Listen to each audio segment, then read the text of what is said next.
దేశంలో EVM scam మాత్రం పెద్ద సంచలనమే రేపుతా ఉంది. లోక్‌సభ ప్రతిపక్ష నేత రాహుల్ గాంధీ గారు దీని మీద ఒక పెద్ద ఎత్తున నిరసన వ్యక్తం చేస్తూ, ఈరోజు కొన్ని సంచలనమైన వ్యాఖ్యలే చేశారు.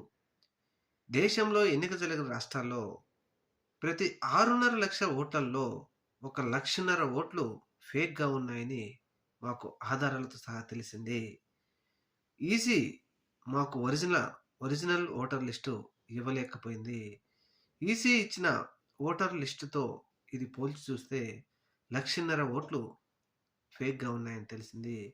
ఈసీ ఇచ్చిన ఓటర్ లిస్టు స్కాన్ చేయలేము, కాపీ చేయలేము అంటూ సంచలనమైన వ్యాఖ్యలే చేశారు. మా దగ్గర 100కు 100% ఆధారాలున్నాయి.